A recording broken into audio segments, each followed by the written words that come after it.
Hey guys, welcome back to another episode of Street Fighter V's Playstyle Analysis. This time, we're going to take a look at a style that's been popularized by Cien, the Singaporean former world champion in Street Fighter 4 and current top contender in Street Fighter 5. He uses Fang, who's widely considered one of the weaker characters of the cast, but despite that, he's had a lot of success with him this year. So if you like to play these kinds of characters who zone from far away, let's take a look at exactly how the Minefield style can help you. So it consists of three basic elements. The first is setting up a wall. A wall can be anything that prevents your opponent from walking in or just walking up to you and hitting you. Once you've established a wall, then you can start to throw out traps. These can be anything from projectiles to your own attacks, normal attacks, anything that will prevent your opponent from getting in another way. And finally, you need to create a sense of urgency. Now this urgency can be brought upon by a few different things. In the case of Fang and Cien, he uses poison. So when you get touched by the poison, your life automatically begins ticking down. And so the only way to stop that is by hitting Fang.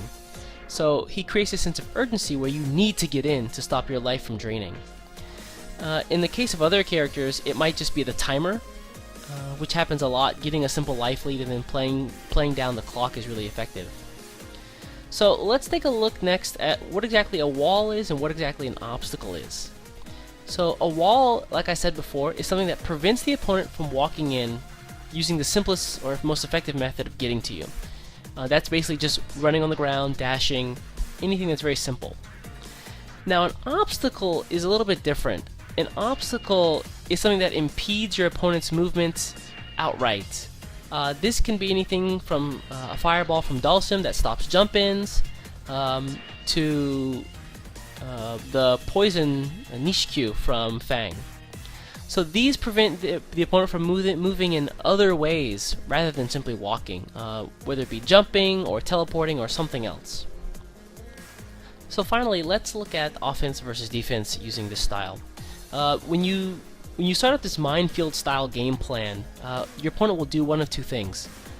The first is either be coaxed by the sense of urgency that you've created, and they'll run into your obstacles or traps.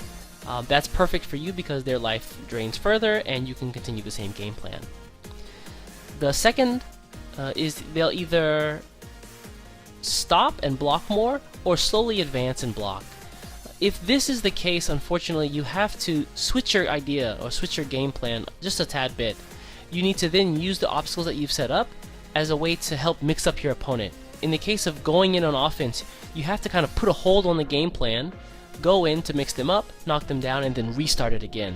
So there's a little bit of risk involved with that. We'll talk more about that a little bit later. But first, let's take a look at some of the pros and cons of the Minefield style. So first, the pros. Using this kind of game plan actually puts time on your side. Whether it's using Dhalsim's Flame Carpet, his V-trigger, to set fire under an opponent whose life slowly begins to tick away, or using Fang's Poison, which constantly decreases your opponent's health, the opponent waiting or hesitating to do something always favors you. So dragging things out is actually beneficial for you. Second, let's look at using offense or defense. I touched on it before, but using this style, you have an option whether to use offense or defense. Again, I have some recommendations for both of those, but essentially it comes down to your preferences. So you can either use this style to play far away, throwing obstacles and setting up a wall, and continuing that, or you can choose to use the obstacles that you've thrown out to go on offense and mix up your opponent in subtle ways. And finally, this style dominates the neutral game for the most part. Trying to get past Dhalsim's limbs and his fireball at the same time, as well as getting past Fang's poison wall and his Nishikyu fireballs at the same time, is really a daunting task, and so you have to be very, very careful and tricky when you approach them. So when you're using this style yourself, or using this kind of game plan, know that being in neutral favors you. So try to avoid these kind of scramble situations and put things at neutral as much as possible. Next, let's take a look at some of the cons of this style. So the first con is that you need setup time. This style isn't as simple as others where you can just throw a fireball and just wait. In this case, you have to get your items or your obstacles and walls set up first. and that sometimes takes or involves a little bit of risk doing so. Second, you need to constantly replenish the minefield because of, especially in Street Fighter V, because of the short duration of most projectiles. You have to continually keep putting out the obstacles or the wall, and if you're not careful, the opponent will take advantage of that time that you're using to set up, and they'll attack you or find a hole within your offense or defense. And finally, in most cases, the damage output from this kind of game plan is relatively low. Getting hit by a projectile, it's maybe 50 damage here, 40 damage there. In a game where characters have about 1,000 health, that does take some time. So if you're not willing to commit to offense, do know that you are going to be playing a long game, and that can get a little bit, I don't want to say stressful, but it can get a little tiring after 99 seconds, 3 rounds in a row. So you have to be mentally alert pretty much all times. Next, let's take a look at some of the important elements of this style. So there are 3 elements we're going to take a look at today. The first is the minefield. The minefield consists of, again, the walls and the obstacles or the traps that you put out. The walls can be anything from Fang's Ryobenda to Dhalsim's limbs, anything that prevents the opponent, again, from walking in and directly attacking you. Another example might be Guile's Sonic Blade or Chun-Li's Fireball, considering how slow it is.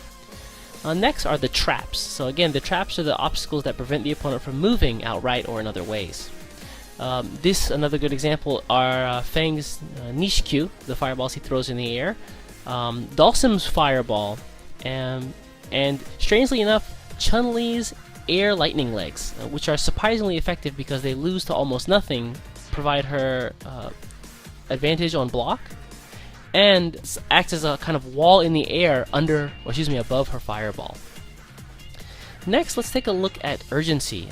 The element of urgency, again, is mostly brought upon by time for most characters. In the case of someone like Dhalsim or Chun-Li or Guile, who have the ability to just throw fireballs from long range.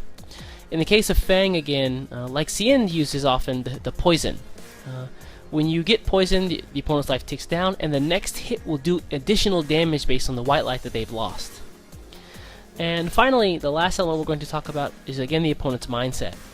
Now, before I said that, again, you can use whatever your preference is, whether for this style, whether that's offense or defense, but really you should be reacting or molding the strategy of offense or defense around your opponent's mindset or their choices in the match.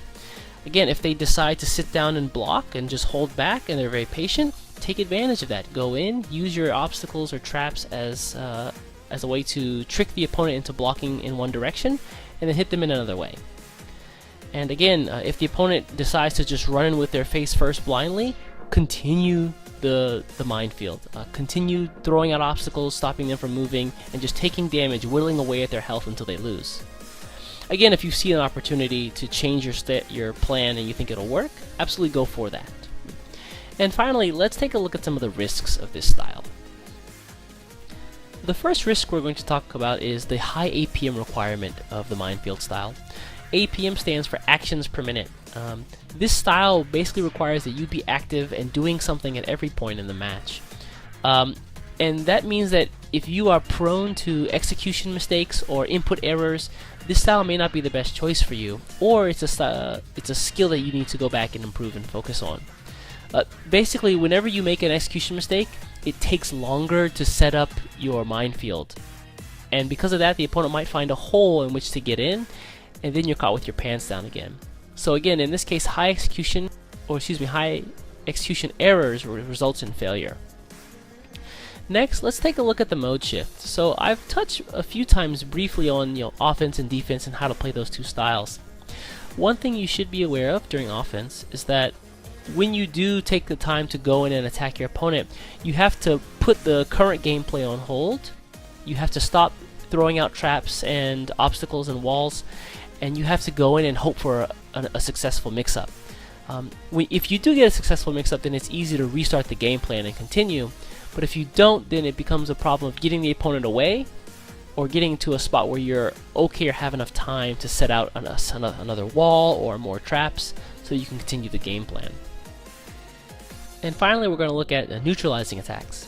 what I mean when I say this are the attacks that characters have that either A, go through projectiles, because this style does heavily rely on fireballs and other kinds of projectiles, or attacks that hit at different angles that your walls or obstacles don't cover. This might be a dive kick or a teleport or something like that. You need to be aware of what attacks your opponents can use to neutralize your minefield, and also you need to be aware of when they get access to those kinds of abilities. For some characters, it might require them to be set up in a certain location to do it. For other characters, it might require them having EX meter. You need to be aware and actively thinking about this kind of danger at all times during the match. If you can play around those neutralizing attacks, there's almost no chance the opponent can get in. So finally, let's take a look and wrap things up with a quick review of the Minefield style. Alright, so wrapping things up, the Minefield playstyle is a very patient and methodical style that allows you to control the pace of the match. You can really control how the opponent attacks you, and you control the neutral space in the game to prevent these really crazy scramble situations that often arise in Street Fighter V.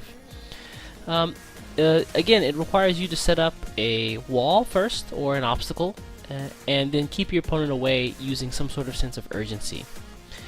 And again, some of the drawbacks, this style is really prone to execution errors because of the high actions per minute, and often can sometimes be a little detrimental to the playstyle because it requires you to go in, hope for a successful mix-up, and you have to restart the game plan, which does take time.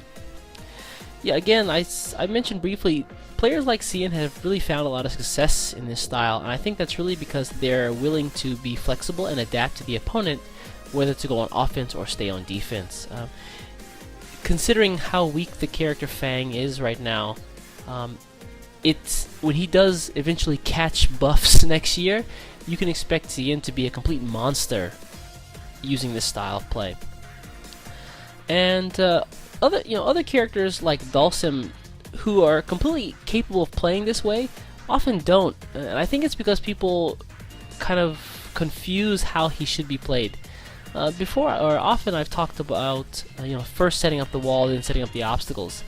Dhalsim kind of plays that role backwards for this kind of gameplay because it allows him to throw out a fireball first and then use his long-reaching limbs to set up walls to prevent the opponent from walking forward.